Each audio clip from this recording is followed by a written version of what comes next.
राजस्थान के गांव की सियासत में अब फिर से लौटेंगे पुराने खिलाड़ी। दो बच्चों की शर्त हटते ही टिकट की रेस में दावेदारों की भीड़ बढ़ चुकी है और इसका असर सीधा आने वाले पंचायत चुनाव के राजनीतिक समीकरण पर पड़ सकता है। राजस्थान में पंचायत और नगरीय निकाय चुनाव से पहले दो बच्चों की बाध्यता खत्म होने का असर अब साफ तौर पर दिखाई देने लगा है।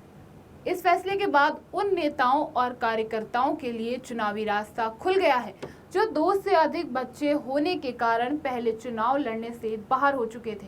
भाजपा और कांग्रेस से जुड़े नेताओं के मुताबिक करीब 20 से 25% ऐसे पुराने दावेदार फिर से चुनावी मैदान में उतरने की तैयारी में हैं। इसका सबसे बड़ा असर पंचायत चुनाव में देखने को मिल सकता है, क्योंकि राजस्थान के कुल 1,86,786 जनप्रतिनिधियों का चुनाव होना है।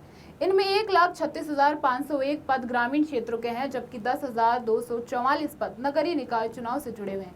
यानी नियम हटने के बाद गांव की राजनीति में दावेदारों की संख्या तेजी से बढ़ सकती है। राजनीतिक दलों के स्तर पर इस बार 6 से 7 लाख लोगों के चुनाव लड़ने की संभावना जताई जा रही है।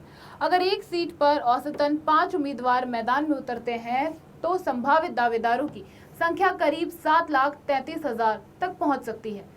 ऐसे में भाजपा और कांग्रेस दोनों के सामने सबसे बड़ी चुनौती टिकट वितरण की होगी। अब पार्टियों को सिर्फ संगठन की सक्रियता नहीं बल्कि जीत की संभावना, सामाजिक समीकरण और स्थानीय प्रभाव को भी ध्यान में रखना होगा।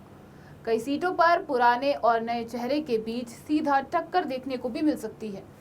खास तौर पर अल्पसंख्यक समुदाय में दावेदारों की संख्या बढ़ने की बात सामने आ रही है। वहीं युवाओं को आगे बढ़ाने की कोशिश के बीच अनुभवी और उम्रदराज नेताओं की वापसी भी मुकाबले को दिलचस्प बना सकती है।